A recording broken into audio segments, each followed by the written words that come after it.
All right, I think we can get started. Good evening, everybody. I'm Elizabeth Ford. I'm the office manager for Spinal Diagnostics. Welcome to the Advanced Pain Therapies webinar brought to you by Spinal Diagnostics and Boston Scientific, and it is presented by Dr. Jason Anderson this evening. Let me just take a moment to thank all of you for your time and dedication to being here and listening to Dr. Anderson tonight. I appreciate the fact that you have dedicated a little bit of your evening to us. I hope you enjoy the agenda for the evening. And if you would like to have comments or questions answered, we will be doing that at the end of the webinar. You can submit your questions throughout the presentation in the Q&A section at the bottom of your screen. We will be recording this as well and putting it on our website later. So if you missed it or missed part of it or want to review it again, you will have the opportunity to do so. With that, Dr. Anderson, take it away. All right, and before we go any further, when you do put questions in the Q&A section, please don't put any personal identifying information in there, just so that we can respect HIPAA laws. So what I want to talk about today is a fairly common condition, but it's not widely understood by those outside of the spine field. At Spinal Diagnostics, we try to stay on the cutting edge of the latest treatments, and we try to offer treatments that are tried and true and really help and benefit our patients. So we have other conditions in the spine that we treat, like neck pain or arm pain, back pain. We have multiple different treatment options for those. We also have treatment options for things that you may not be aware of, like PTSD and complex regional pain syndrome. But tonight I'm going to focus on spinal stenosis, which is a condition that comes with gravity and time. And we're going to talk about a solution or a couple of solutions today. So next slide.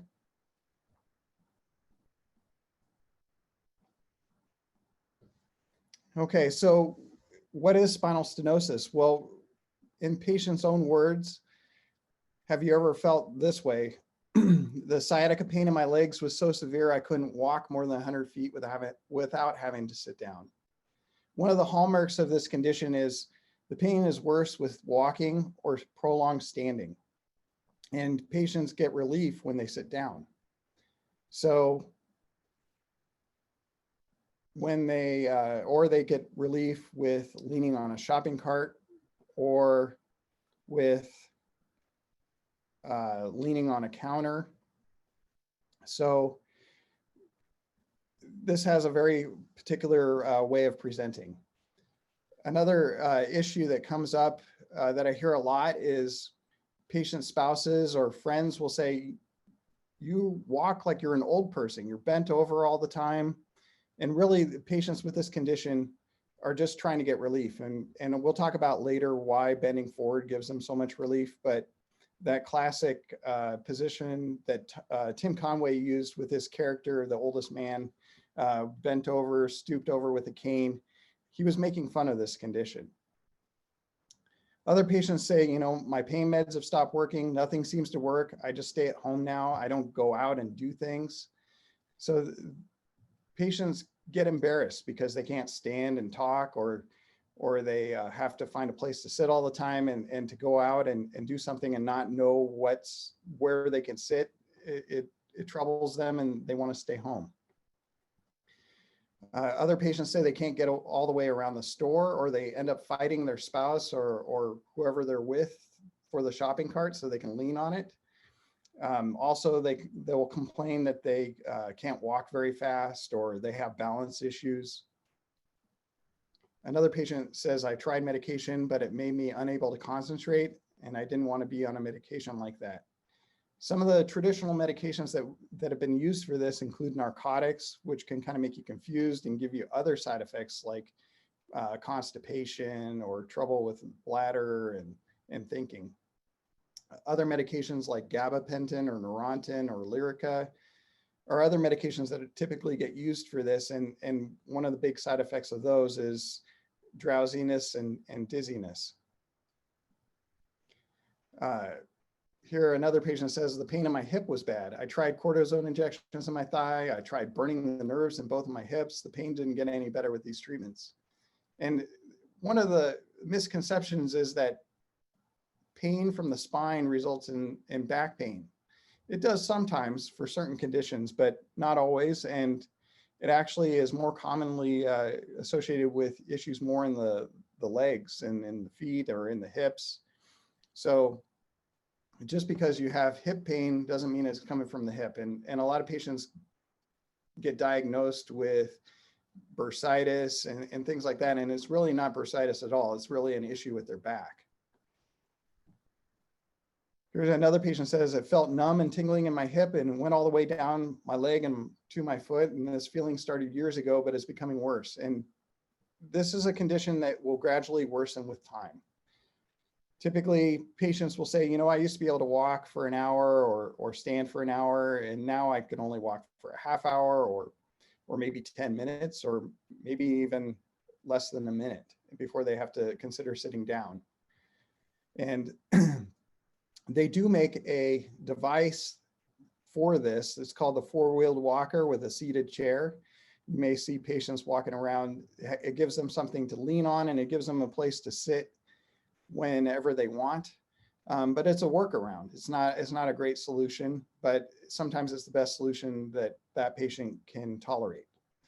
So another hallmark of this that I hear a lot is, you know what, it's the weirdest thing. I think you'll think I'm crazy, but one day I have pain on the right side and the next day I have it on the left, and maybe I'll have it on both sides. One day I may feel great and another day I just feel awful. And we'll talk a little bit more about why that happens. But you're not crazy, and the varying sensations have a very good reason for why they occur that way. Next slide.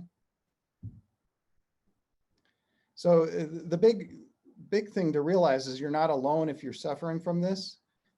The impact of spinal stenosis affects millions of people, including over 14 million Americans. And as I said before, this kind of results from aging, wear and tear on the spine and from everyday activities. And part of it is, you know, your family history can also contribute to this. Some patients have a very narrow spinal canal to begin with, and they just don't have a lot of room to absorb degenerative spine conditions where the discs start to flatten out. And when they flatten out, they move into the spinal canal or into the canals where the nerves exit in the foramen. This is the most common in people who are over 60, although I've seen it in younger individuals, even in their 40s. The number one reason for spine surgery in patients over 65 years old is this issue. And we'll go over what the surgeon's traditional options are for this, as well as what we've traditionally done to treat this later on. And if this is left untreated, it can worsen over time. It significantly restricts a person's mobility and quality of life. And one way I describe this is, you know, it's just too many miles on the tires. Now you're running on the rims and the rims are getting banged up. So we've got to do something to address this. Next slide.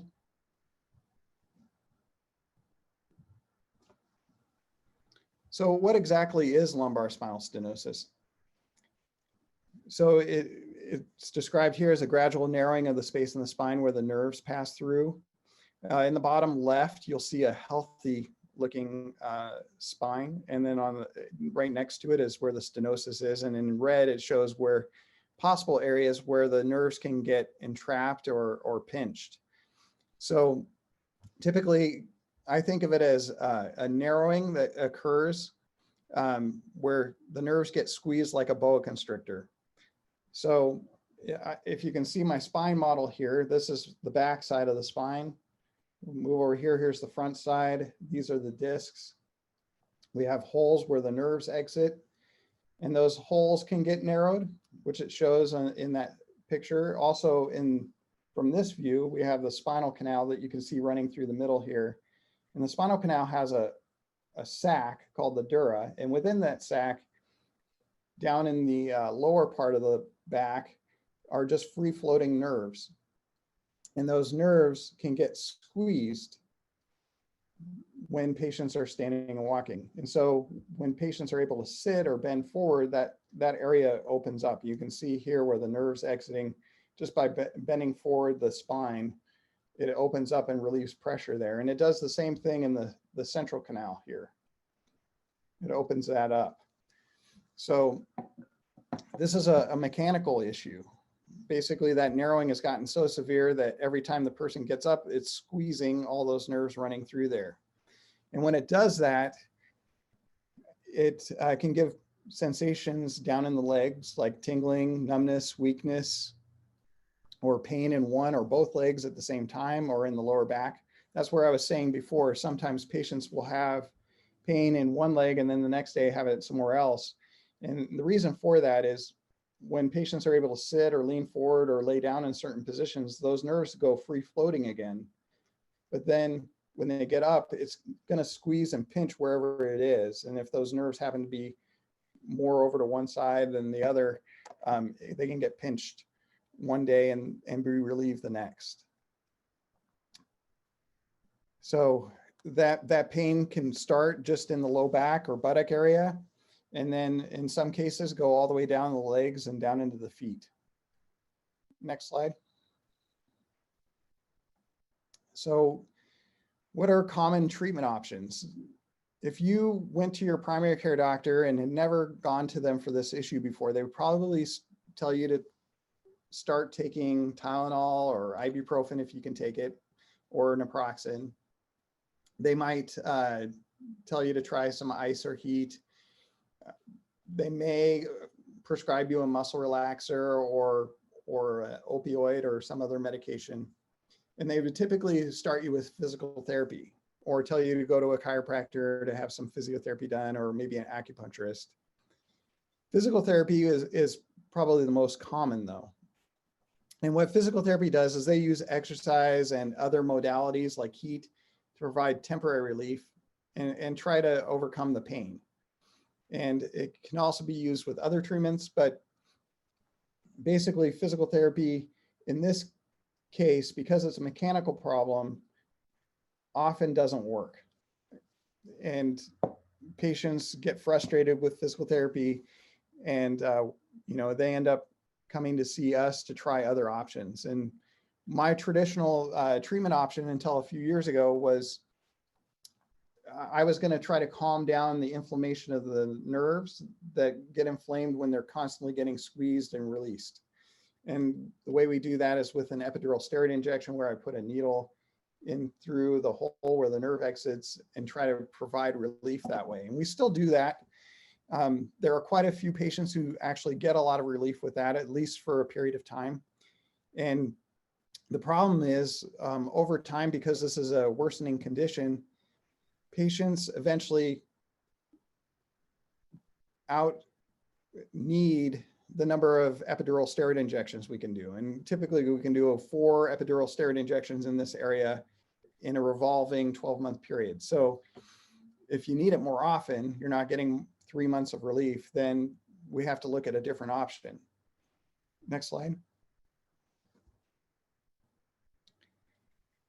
So other treatment options that we have that aren't related to spinal stenosis for more back pain related issues from the joints would be radiofrequency ablation. And sometimes I had surgeons who decided the patient wasn't a great surgical candidate for maybe health reasons. So they would say, for this issue, try radiofrequency ablation. Now, radiofrequency ablation works really well for pain from these joints in here, which you can see kind of off to the sides, on both sides. But for a mechanical issue where the nerves are getting squeezed, it doesn't work. So we would typically try this. Some patients did well, because often when you're having degenerative spine conditions, you also have joint pain. So some patients got some relief with that. But unfortunately, the pain would ultimately not be treated. But it does work well for joint pain, and we do this a lot. It gives temporary relief basically 6 months to 18 months of relief until the nerves grow back. And then we can just burn the nerves again, quote unquote, burn the nerves. So another treatment option we have is spinal cord stimulation. And I've also attempted spinal cord stimulation for these patients or patients that had both issues. Spinal cord stimulator is a small device that is implanted under the skin, and it's used to deliver a slight electrical impulse to change the pain signals before they reach the brain. And that's done to hopefully reduce the pain that they have, especially chronic pain, pain that's related to prior surgeries and their scar tissue, and the surgery didn't relieve the pain. We always have another option to try. And typically we don't go and just implant the device. We first do a trial where we put the leads through the skin, see how the patient likes it for a week. And then if they like it, then we can give them the option to have it implanted. Next slide. So what are the treatment options we have for spinal stenosis? Well, the traditional surgical option are the last two, the second two, laminectomy and spinal fusion. If you went to a spine surgeon, they're probably going to offer you a laminectomy where they take the back of the bone off here to relieve the pressure that's in the center. Basically, they just take off one of the four walls of the spinal canal. And that does work. It relieves a lot of pressure. One of the issues is there's potential for complications and a longer recovery time. Potential complications, the larger incision that you get, the greater chance of infection, potential complications. Another issue with laminectomy is they are taking away bone, and the bone is important for the whole structure of the spine. In some cases, if they get too aggressive, they may make the spine unstable and then need to go back in and fuse the spine, which is the bottom option, spine fusion. So some patients have instability in their spine already, and then when the surgeon knows they're going to go in there and remove bone and make it more unstable, they're going to have to fuse it to keep everything together from collapsing, basically. So spine fusion is a much bigger surgery than a laminectomy. A laminectomy just removing a little bit of bone or a significant chunk of bone, but a spine fusion is going to involve rods and screws traditionally, or a bone graft, and it's invasive. It has a greater potential for complications, not just in the short term, but in the long term. And for spine fusion down here in the lower part of the spine, recovery can be up to a year. Typically for not this lowest level, but up in here, it can be up to 6 months or so. So it's a much bigger issue, and there's greater potential for complications and a longer downtime. And the longer that the spine is fused, the more the level right above the fusion and below the fusion is going to have potential for developing issues as well. Because when you immobilize a part of the spine, it puts more torque and pressure on the joint right above and right below the fusion. Now, in the last couple of years, there's been new techniques and treatments in our field that kind of come between the epidural steroid injection and the laminectomy spinal fusion option. And there's basically two. One of them I'm focusing on today, which is the Vertiflex procedure, which I like because I think it's a more comprehensive solution. It can address multiple issues related to spinal stenosis, including not just the central narrowing, but the narrowing here where the nerves exit, and then also off to the sides, what we call the lateral recess. But all of those are areas where the nerves can get pinched.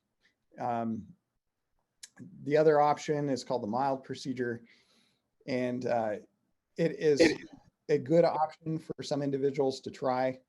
But if you're looking for a more definitive solution, I like the Vertiflex procedure. The Vertiflex procedure has a lot of research behind it. It involves putting a small implant in there, which we'll talk about shortly. And it has been shown to decrease the use of opioids, um, and it has a very high satisfaction rate. Unfortunately, it's not for everyone. Some patients do need to have surgery, and we'll discuss that further. Next slide. So the Vertiflex procedure is a simple, minimally invasive treatment that can provide effective long-term relief. So minimally invasive just means, we're not making much damage to your native structure in your back. Involves a very small incision. It's FDA approved. It's a same-day procedure, meaning you have the procedure and you're on your way home, usually within just a couple hours. You're not staying overnight in a hospital. And it doesn't require removal of bone or tissue like the other procedure that I offer. It has a speedy recovery time, and it has very low risk of complications, and it can provide long-term relief. Another thing to know is that over 10,000 patients have had this, and I would say the majority, from what I'm understanding, over 9 out of 10 have done very well. So what you can see on the right side is before the procedure, those nerves, the red nerves that are irritated by that narrowing where that nerve is exiting, are then relieved by putting in the spacer device called the Vertiflex spacer. And it's propping it up like what happens when you're sitting or leaning forward and leaning on a shopping cart. Next slide. So how is it done? Basically, it involves making a very small incision about the size of a diameter of a nickel, or about 1 inch or slightly larger than 1 inch. And then using dilators to put a small tube into the back. And then through that tube, I can put a collapsed Vertiflex spacer device in, and then by using a special screwdriver, basically, the Vertiflex device spacer deploys and gets left behind. So if we can show the video.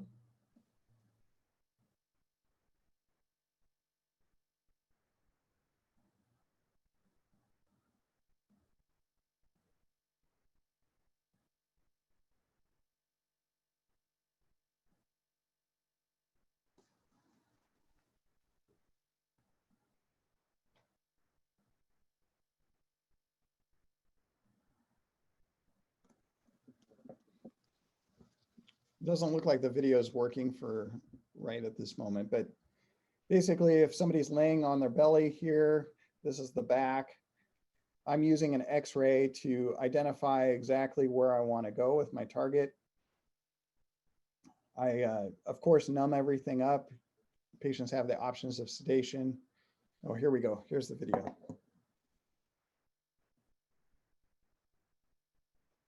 So that's just showing the tube with the introducer device, and then it's showing it's being deployed, and then we tamp down the device close to the back of the lamina so that it remains stable.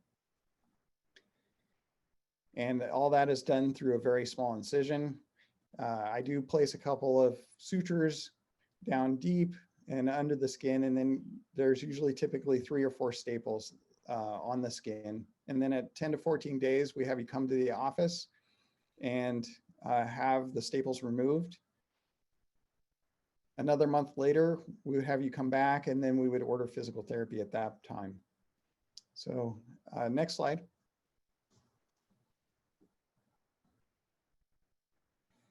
So if you have the procedure, what is there to expect?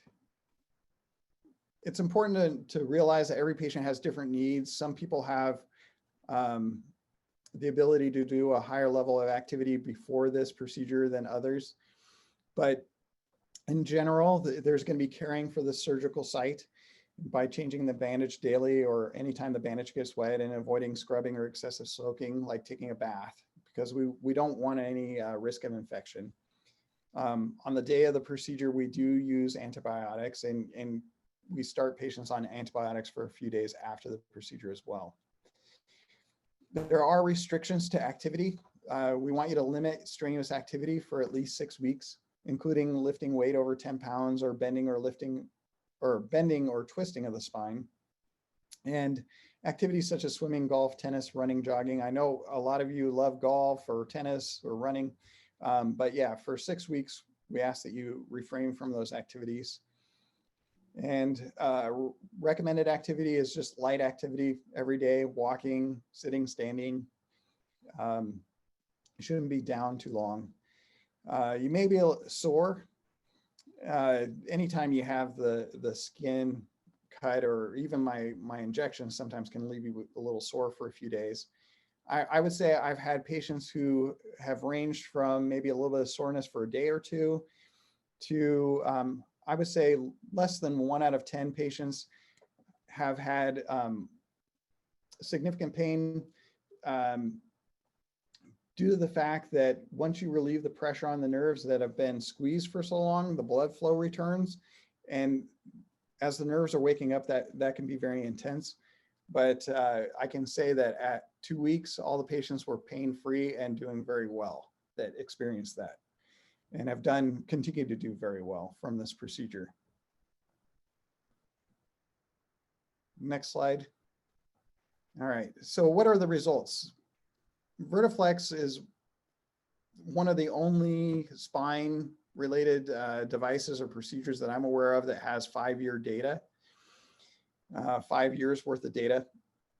And that includes traditional spine surgery options like laminectomies and spine fusion. And what's remarkable is that 9 out of 10 patients are satisfied with this procedure. And also 85% report a drop in using opioids. Thankfully, a lot of patients aren't on opioids as much as they were in the past, but 85% of those that were report they've decreased. 81% or 4 out of 5 patients report improvement in their physical functioning, and 75% report reduction in leg pain symptoms. So to me, that's pretty remarkable. Also, the other thing you have to take into account is they're not getting worse. Because this is a degenerative condition, this is able to hold off the joints getting worse and the issues there in the spine getting worse. And here are a couple of patients that have had this procedure and what they said. Gloria, who says after her procedure, she was able to walk around the butterfly park in Scottsdale and walked around without any problems. We certainly have had patients get up off the table after the procedure and after they recovered from their sedation, walking taller without any pain. And that's just purely because they're no longer having that mechanical pressure there. And then Bill says that he has no more leg pain, which was killing him before, from his hip to his ankle, and that's completely gone. Yeah, because the pressure's not there, the pain, the nerves aren't getting pinched, they're not getting squeezed, and the symptoms are relieved. So it's more just about recovering from the procedure itself. Next slide. So here are some frequently asked questions. Some I've commonly heard. If I've had a prior treatment done, such as fusion, laminectomy, radiofrequency, or spinal cord stimulator, am I still a candidate for the Vertiflex procedure? And what I would say for anybody, for anything, is it all depends. But let's have a consultation. We can see if it's the right treatment for you, or maybe a different option is better for you in your particular case. Sometimes patients that have had extensive spine surgery and had laminectomies from every level, because there's no spinous process to attach to, I can't do anything for that level. But a lot of patients can get benefit from this, including those that have had spinal cord stimulators or radiofrequency or any of those. Does this require hospital overnight stay? Nope, it's a same day outpatient procedure. We do it in our surgery center next door to our office in Tualatin. And we don't have a way to keep you overnight. So most patients go home within an hour or two after the procedure. Is it covered by Medicare and Medicaid? Yes, it is. And what is the recovery time? Basically, we have 6 weeks of restrictions. No excessive bending, lifting, or twisting, and the lifting is limited to 10 pounds. Will I be able to get imaging done or go through airport security? Yes, I've had patients that had to get MRIs after having this placed, and that was no problem at all. Also, I've had TSA agents either as family members or as patients, and whenever I run through the list of devices and things like that we have, they have all said, we're very used to these. But we can give you a medical device card if you want, but I haven't had any patients report any problems. Does this restrict your movement?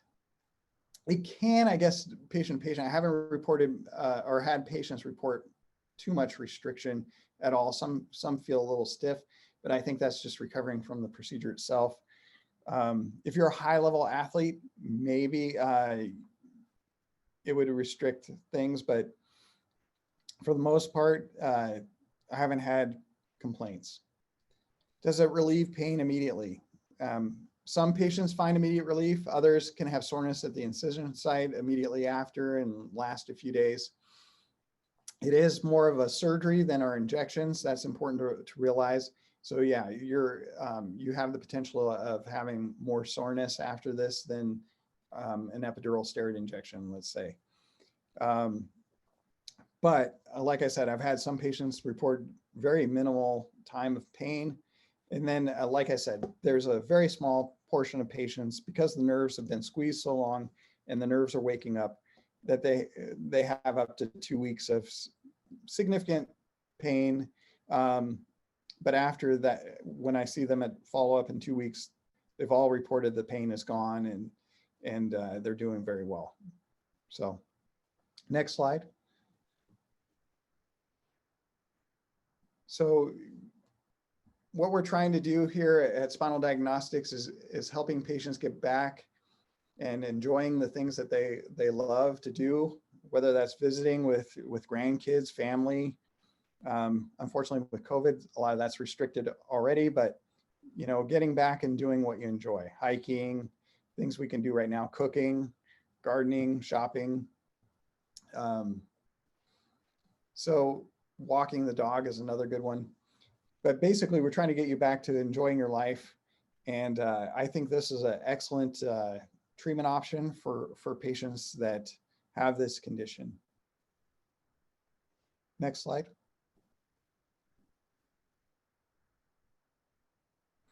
So if you'd like to know more, there's my contact information. We do have offices in Tualatin and in Newburgh. We have a website. We'll be posting this talk probably in the next few days if you want to watch it again. So if Dr. Anderson, we've got some good questions that have come in that I'll read off to you. Okay, excellent. I'd like to proceed with that. The first one is, can you treat multiple levels? Yes. Typically 1 or 2 levels can be treated at once. If you need more than that, we may have to come back and do that another time. But yeah, 1 or 2 levels. I commonly have done 2-level procedures and had no problems. Excellent. The next one is regarding scoliosis. The patient had mentioned particularly a 40-degree scoli, but I think that would be for the whole spine. Can you address if someone has a curve in their spine, how you can treat them? Yeah. Or are they candidate? Yeah, it's not necessarily excluding you from doing this. This is just for the low back. If you do have a curve that's up higher, obviously we wouldn't be able to treat that. It doesn't straighten the curve. I've had a couple of patients whose spine are kind of more bent, like I'm trying to do with this model, but they are kind of cockeyed a little bit. As long as the spinous processes can be lined up, I can put the spacer device in there. Yeah, I've had some patients kind of with scoliosis where they're bent over to one side a little bit, but and I even recently did one that was 2 levels. One was lined up more traditionally, and then the other one was kind of turned off to the side. But I was able to get 2 spacers in there, one at each location with no problems. Excellent. I think you've answered this, but as far as when you would want them to start PT after the procedure? We like to wait 6 weeks. We like to get the device scarred in as best we can. And 6 weeks seems to be the sweet spot for that. So we can release you from the bending, lifting, twisting restrictions, and then get you into physical therapy, typically for 6 weeks. And the whole point of physical therapy at this point, as opposed to prior to the procedure, the whole thing we're trying to do is, because patients with this condition have been sitting so much, is one, build their endurance, because they're going to want to walk more and do more activities, and they may not have the wind to do it. The other reason is a lot of those muscles get really tight in the hip area, or some of them get stretched out. So part of the issue is we got to get those muscles balanced out, and so patients are able to walk taller and not have back pain caused by their short muscles. Excellent. Along those same lines, with twisting and bending and patients getting spasms, is this typical with lumbar spinal stenosis? Yeah, so muscle spasm can result from nerves being irritated, joints being irritated as well, or the discs.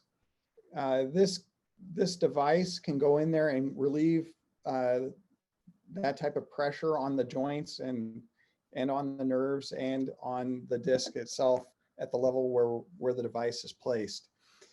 Basically, the muscles spasm and tighten to kind of protect the area and create like an internal cast or splint.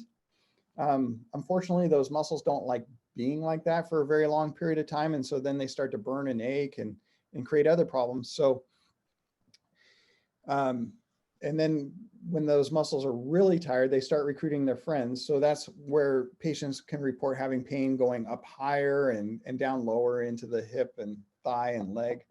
So yes, this condition can help relieve that.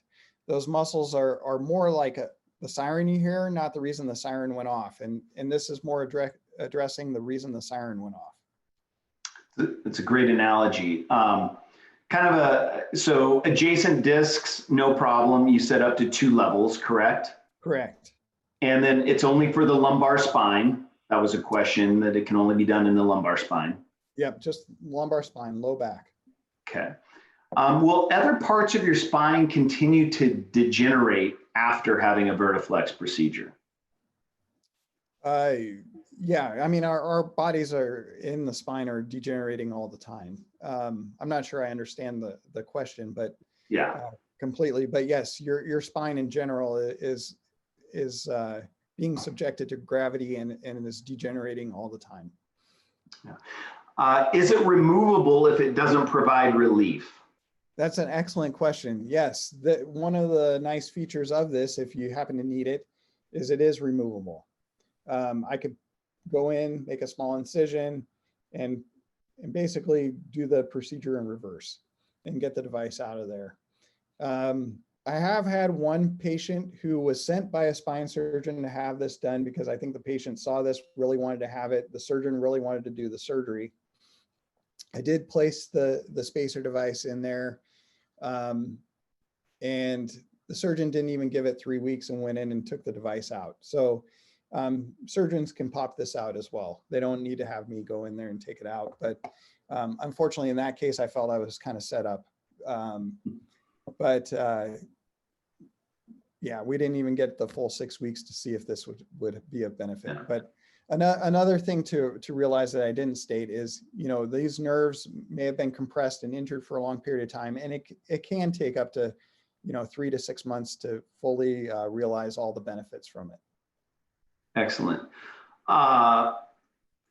Is this a good option for patients diagnosed with facet joint pain that's been confirmed with a medial branch block? Would it be an option before ablation or after ablation, or either? I would say the radiofrequency ablation is the best treatment for joint pain. Not to say that if you, this is a treatment for more when the nerves get squeezed, is what this is indicated for. One of the side benefits of doing this procedure, though, is at the level where this is done, it can relieve pressure off those joints and sometimes relieve that pain from those joints. However, the traditional treatment of radiofrequency ablation is the gold standard, and it's the most consistent and reliable. So if you've gone through medial branch blocks, I would stick with the radiofrequency ablation. Okay, thank you. This is along the same lines. Can the Vertiflex procedure be done if I've been fused? So it depends. That's a good question, but it entirely depends. I wouldn't do it at the level of the fusion, obviously, because this should not move, and I wouldn't be able to get the spacer in there to do anything. However, I have done this right above a fusion where the level right above the fusion was wearing out and creating spinal stenosis. And I have been able to do it as long as there's a spinous process there to put the spacer in between.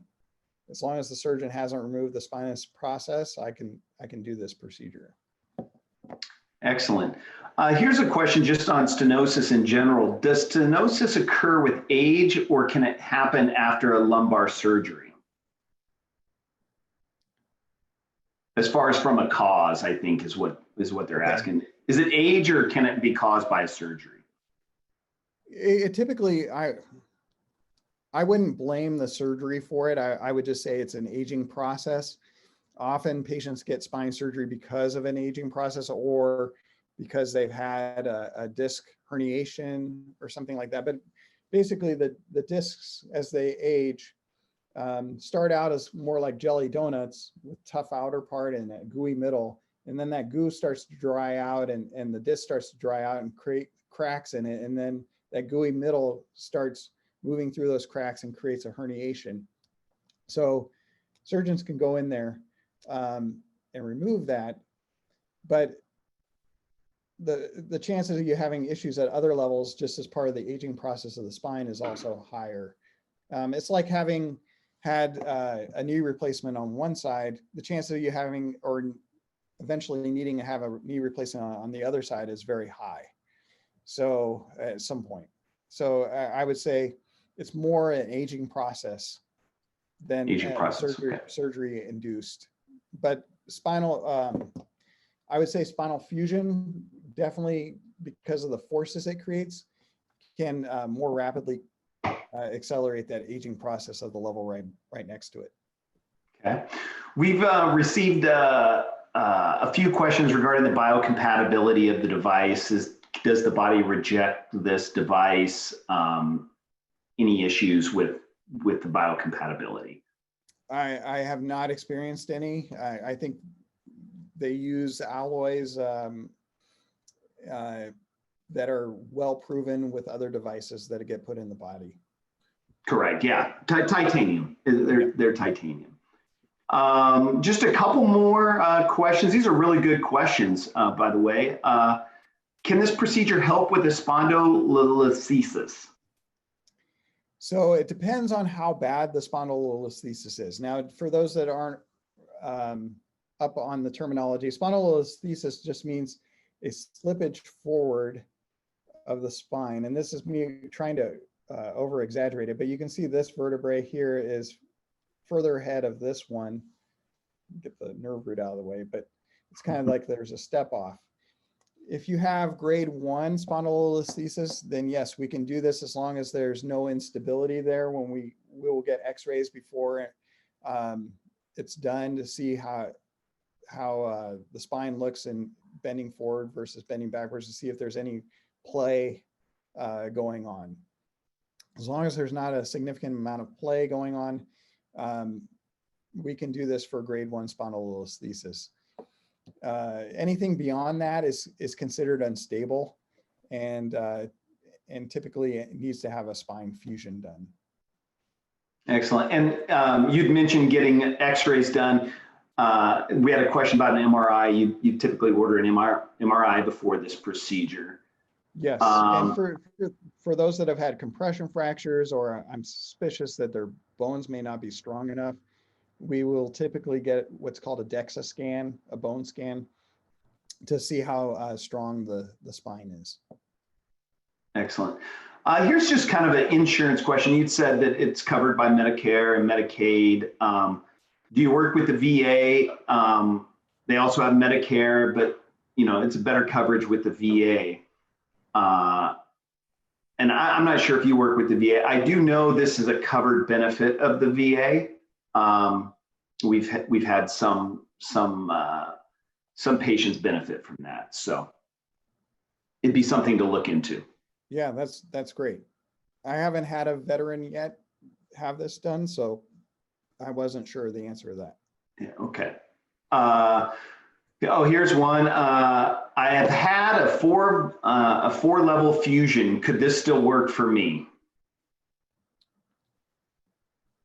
So again, it depends.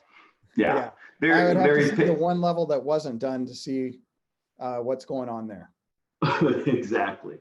I think that wraps up most of the questions. All very good. I think just scrolling through, we've addressed all of them. Adjacent disease. It's only for the lumbar portion of the spine. We had a few questions of that.